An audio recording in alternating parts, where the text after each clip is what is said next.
Hello, my beautiful babes. Welcome back to Not of This World podcast with me, your host, Jaina. I am live on Twitch right now for the first time since rebranding my Twitch account from Hot Tea to Not of This World podcast. This podcast is sponsored by Feel Good Swag. When you look good, you feel good, and that's on swag. I'm just gonna go off of like a broad topic. I have nothing written down. I'm just gonna freeball it and see what chat has to say, if they have any questions, and just shoot from the hip. I'm nervous. I have my Jasper stone, putting it on my root chakra, and I'm gonna do some deep breaths to alleviate the stress that I am feeling. I need to calm the nerves, calm the anxiety. The topic that we're going to discuss is energy and how big of a role that it plays in our everyday lives. You get rewarded tenfold when you know how to remain in your energy at all times and know that everything in life is just testing you. Every circumstance, every trial, every tribulation, every stressful ass situation that you find yourself in, it's testing you to your core. Things in life are meant to bring your energy down, get you in a state of anxiety, of stress, of the world. The world is not where your heart and your energy should lie. What you put your energy into in general, like people, situations, sin. The number one thing that I find that a lot of people put their energy into is people pleasing. They care way too much, or we as human beings, because it was really hard for me to break out of this pattern myself. Everything that plays into how much we care about how other people are perceiving us. They're looking at me in this light, but that's not who I am. I don't think that they're viewing me right. Oh wait, did they notice that I did this one little thing? Every single person on this planet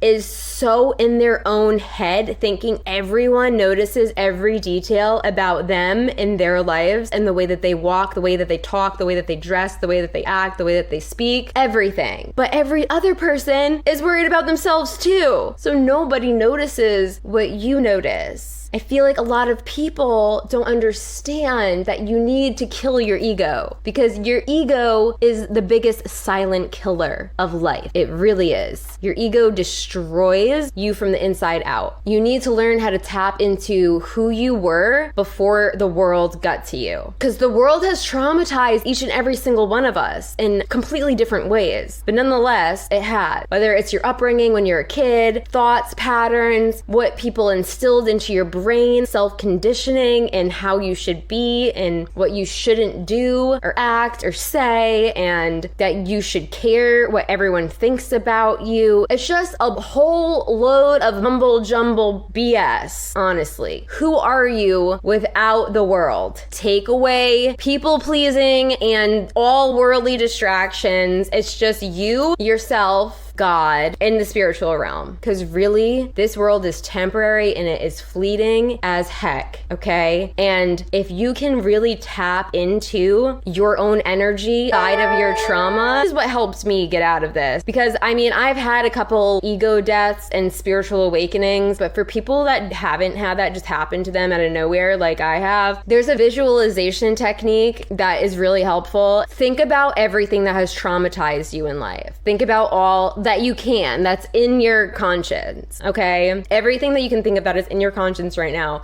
Like, you go back in time and think of all of the things that made you who you are today, and you take that away from the equation. When you meditate and you ground yourself and you are like, who am I to my core, without people pleasing? Because you know what is a huge factor about people pleasing?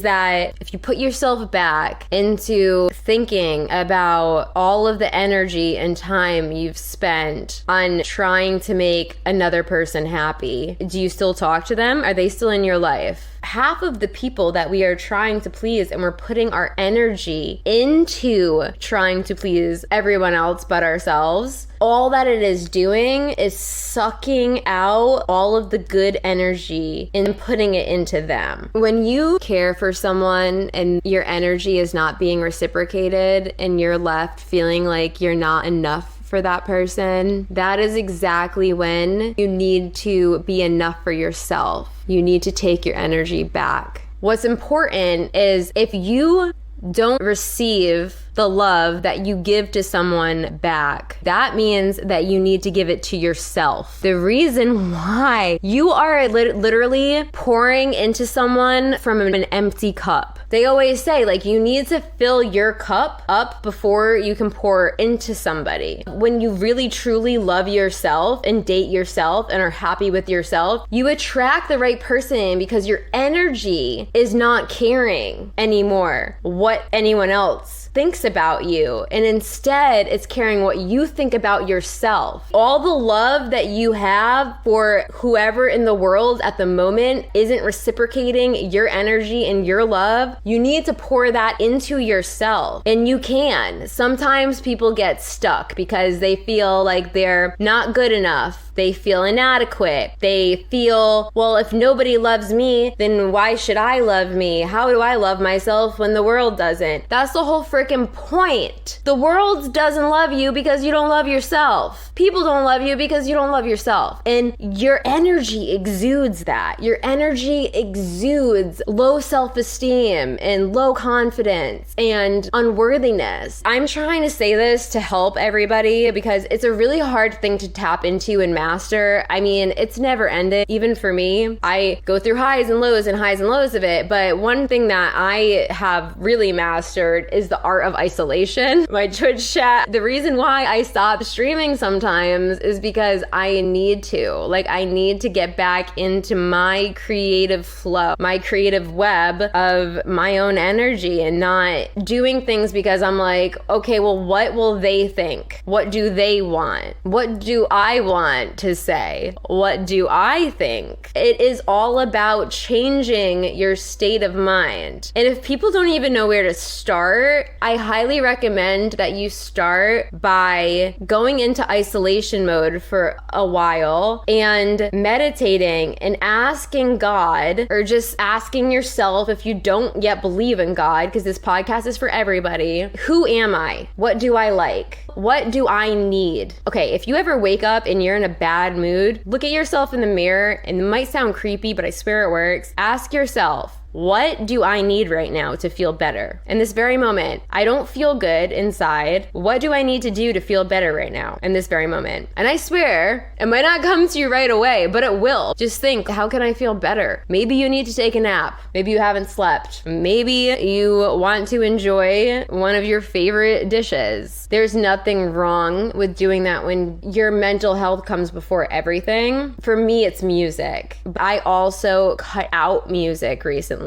because I'm in the weirdest place. Not weirdest, but it's hard to explain to outsiders the energy that I'm in and my thoughts and what my life has been lately, because quote unquote escape the matrix. But for me, it's getting more and more spiritual and being in the word of God. I mean, it sounds so crazy, but I really, really, truly, like, I'm spoken to, where I'm like, what am I giving my energy to right now that I can't keep putting my energy into? And at first it was like, you need to stop going out to the bars, stop binge watching Netflix for hours on end. Energy is time. Whatever you put your time into, you're putting your energy into. Also, what you surround yourself with, if it's demonic and it's not of love or light, you become unaligned with who you actually are. I'm in a place in my life where I don't care to be dating right now. I chose to be celibate for me. Most importantly, for God too. Energy is transferred through sex. It's transferred through intimacy, not even just sex. I now understand why I've always been demisexual. It's because I possess a very unique energy and I'm an empath. When I have sex with somebody, we are are intertwining our bodies, and sex is a sacred act. It really truly is. Their energy literally gets in your DNA. There's studies on this. Their DNA rubs into your DNA. Their trauma, everything that they embody is like put onto you. Even just having sex once with someone that I would date would put me off for weeks.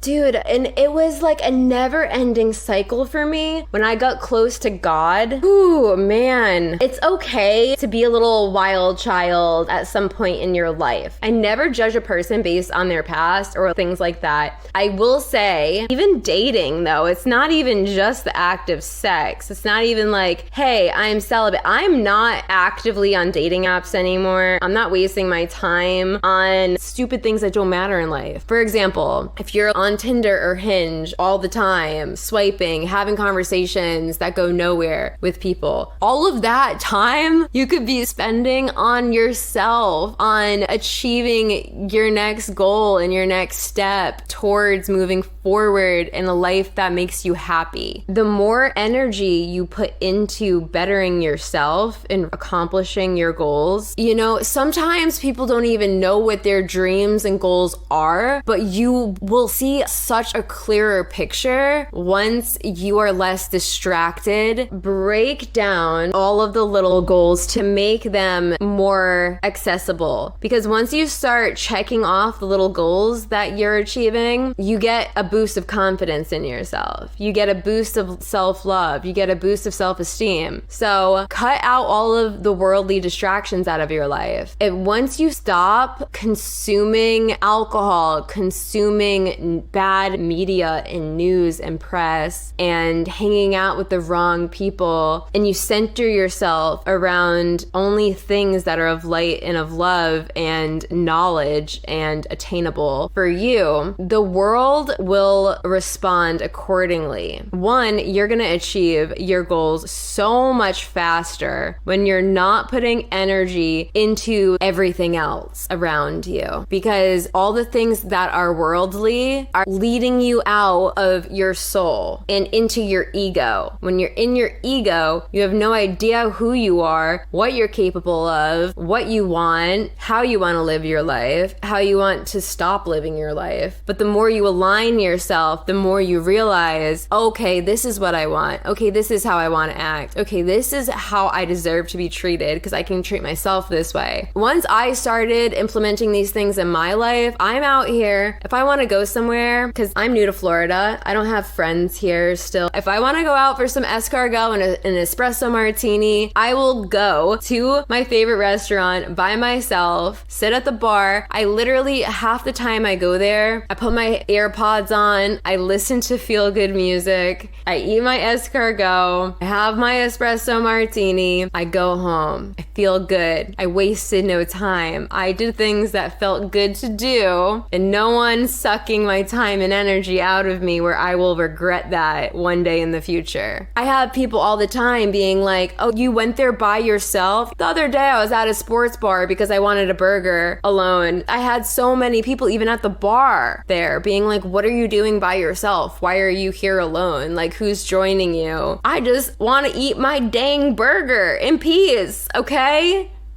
Let me live my life. It is crazy though, because everyone, when they see someone who is in their own energy, and I mean, I'm so in tune with my energy that when I walk into a room, I don't mean this in a cocky way. It is just facts. Like, my presence is felt by people. I have friends being like, I need your energy back in my life. I need your good vibes. It's because I isolate myself so often and I don't distract myself with the things that everybody else does.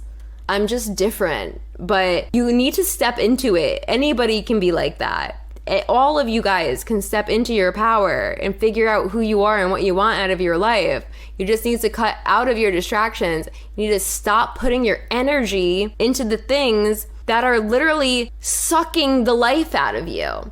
And you need to put your energy into things that give you life. And if you don't know where to start, get out into nature, go on walks, physical activity, nature, meditating. I mean, you never know if you like something until you try it. Writing, pick up new hobbies, learn a new skill. I mean, even just like learning about something that you really like a little bit more. Just things that make you happy on your own that doesn't involve other people. If you don't have a significant other or somebody to go somewhere and do something with, it is huge to step out of your comfort zone. I know it's not easy. You can start by doing something small and then working your way up. I'm kind of built different. I've always been fearless in the sense of I do what I want. So once I cut dating out of my life and I cut distractions out of my life, when I wanted something, it was easy for me to be like, well, I'm just gonna go and do that thing that I want to do alone. But for others, it might not be that simple. I suggest like starting slow, like going to a cafe by yourself. Whatever it is. I travel alone. It's really important that if you feel lonely and you're always in your house, so many people in this world are disconnected to who they actually are because codependency is so real. I feel like everybody, if you're not this person, you definitely know somebody like this where they've never been single in their life. They literally bounce from long-term relationship to long-term relationship to long-term relationship, and half of them are toxic.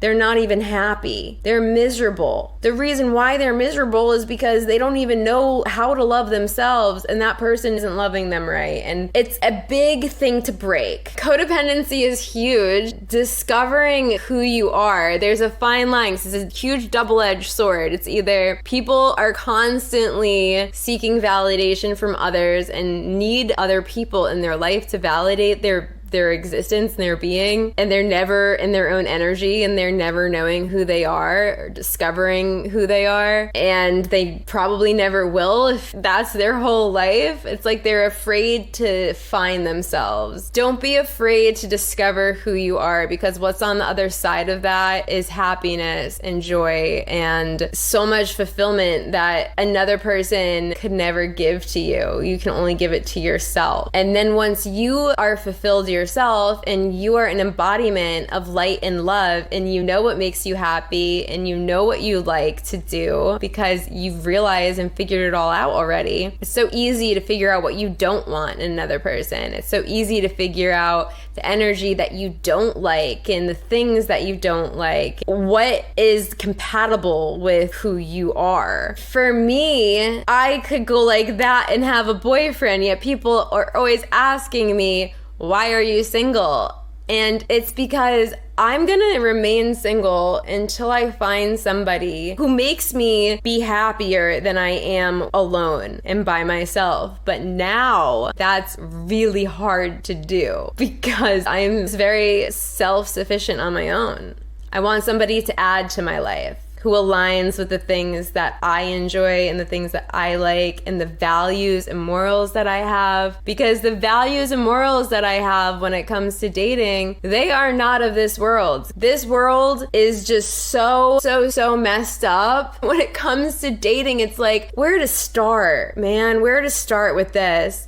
Everyone thinks that it's normal to talk to multiple people. I don't know if this is just a me thing or not, but even my friends, family members, you name it, that even aren't from this generation, that are like, well, it's because you need to keep your options, Jana. You can't put all of your eggs in one basket. I'm picky. When I find somebody that I actually like, I don't want to talk to anyone else. I don't want to date anyone else. Shit. Do you know how hard it was for me to just date them? Like, go on one date with that one person. Once I figure out that I like them, it's like sayonara everyone else. I got my goggles on. I mean, because that's like near to impossible for me to find. I always get screwed over.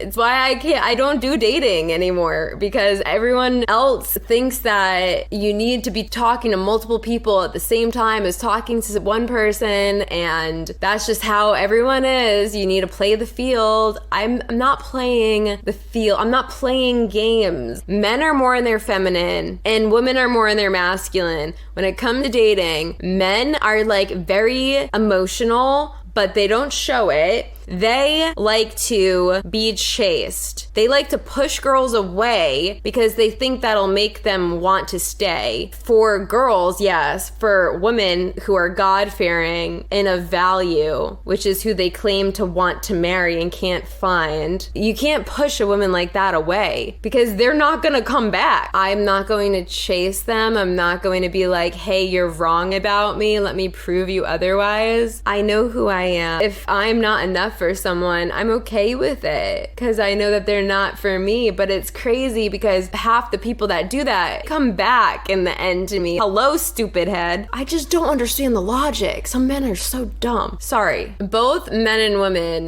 need to stop focusing so much on dating apps and dating multiple different people at the same time and focus more on dating themselves and loving themselves. If we all put that much time and effort into cutting out worldly distractions, loving yourself, bodying who you are to your core and figuring out who you are, everything will be amplified. If you don't let the world get to you in stressful situations and you embody positive energy in times where most would be set off, your energy exponentially grows. Your subconscious and your level of thinking and the power that you gain is unlimited. What is setting you back is being confined to worldly distractions. So we need to cut all worldly distractions out. If you want real love, real joy, figure out yourself, love yourself, be yourself, and stop caring so much what others think about you and care what you think about yourself. Figure out what you want out of each day to make your day better. If you have a crappy day, figure out what you want to do to make it better, turn it around. Like, just be the love and the peace that you want to feel. Fake it till you make it. God responds to your energy. If you are attracting shitty person after shitty person, shitty job after shitty job, you name it, it's just like going around and around in a little loop-de-loop. It's because you need to cut that cord. Cut the cord. Stop doing what you're doing, because clearly whatever you're doing and the way that you're thinking is attracting your tribe, it's attracting your situations. If you want to attract higher vibrational people and situations, you need to become that higher vibrational field yourself, and you will. It's that simple. The literal secret to life is your energy. I swear it is. It's a hidden little secret. Figure out your energy, amplify it, make it good, make it positive, make it you. Make sure that you are in your own energy, not everybody else's energy is. And bada bing, bada boom. Like, life will just throw you blessing after blessing after blessing. You know, no one's life is perfect. Sometimes you'll get blessing after blessing after blessing thrown at you, and then like you'll get a wrench thrown at you right after. That's life too. But you will be accomplishing your goals. You will be manifesting your dreams, walking towards your dreams, doing a little detour that is so much faster to getting to your dream life. And being of more joy and more happiness, other people won't be bringing you down. And if you bring yourself down, then that's on you. You can't blame other people. But that's the beautiful thing about it, is then you'll know how to also turn it around. And when you're down, you know how to pick yourself back up again. So it's just learning, implementing, doing. Stay disciplined. Once you figure out a pattern and a routine that works for you, that embodies your future self, this is a big thing. Your energy that you're putting into your daily routine and all of the things like procrastination leading you to basically not checking things off of to-do lists. If you aren't doing the things that you want to be doing, then you need to figure out a routine that builds you towards your future self. Thank you for the 100 bits. You need to be doing everything towards aligning each and every day and your goals towards your future self and who you want to become. If what you are doing throughout your day doesn't align with your future self that you want to embody, you need to cut all of those things out of your life and readjust your routine, readjust your daily activities. the way that you do things, the way that you operate. I'm going to go into that in the third podcast episode. So I'm going to dive into routines and self-discipline and your sleep schedule, all of that next podcast episode. Thank you guys so much for joining me for another episode live on Twitch. So shout out to my chat for being here. I'll see you guys later. Peace, love, and light. Love you.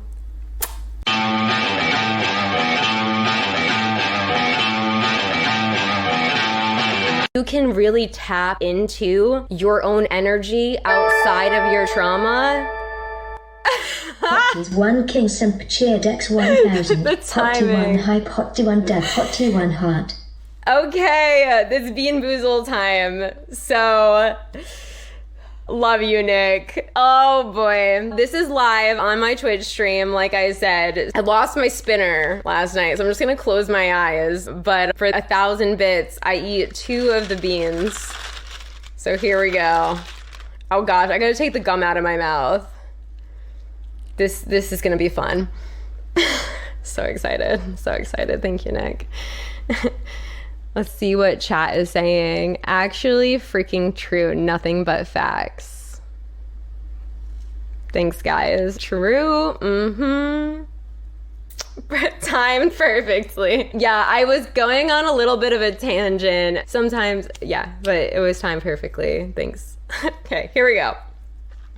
Do-do-do. Oh, okay.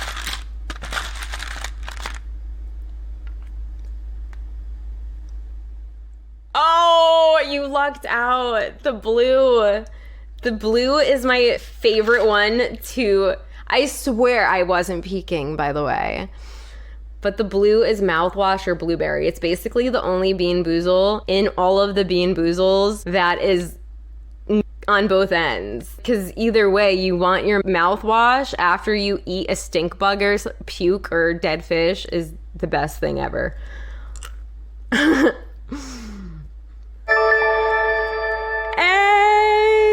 Dequand Wong cheer dex 600. Adnotive, this world podcast, here you go out, you hit the spot of what you are saying, must speak the truth.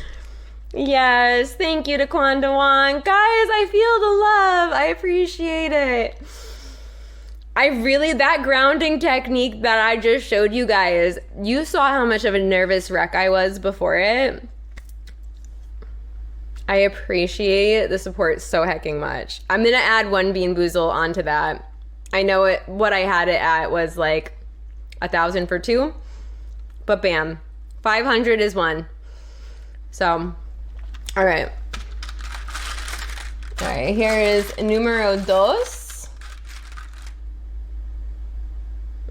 Oh no, I don't do this one. This is the only one I refuse to do because it's the worst. Chat. Band-Aid. Dude, I don't know. Okay. If anyone isn't familiar with BeanBoozled, the newest version, the one that they added 2. Liver and onions, which honestly isn't that bad. It's liver and onions / cappuccino. And the red though, oh my goodness. It's old bandage. And let me tell you, it tastes worse than an actual old bandage would taste if you were to eat one. It's like blood. It tastes like blood mixed with like garbage. Straight up garbage blended. Throw all of your garbage into a blender, mix it up and put it in with blood. And that is what old bandage tastes like. I don't know should I do it? I'm scared. Okay, I'm gonna do it. I have to, because I'm putting this on the podcast. Okay. If I can't swallow it though, like it's still whatever. It's fine.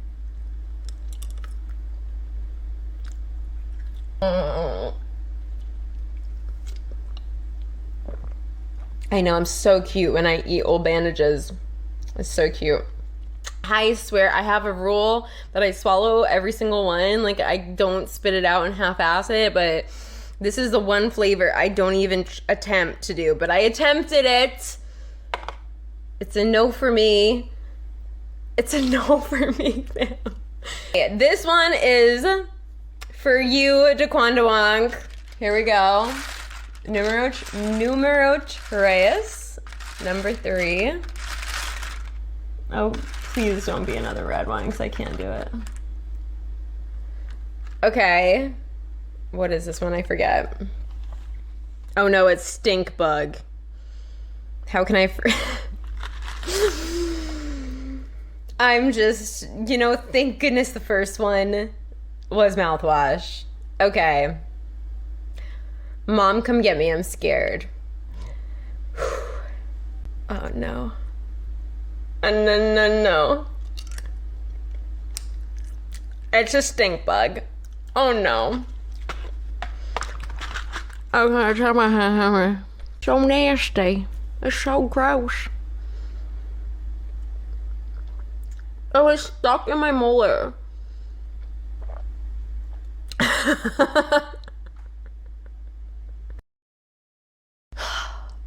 Who wants to make out? I taste like stink bug and bloody garbage can. Okay.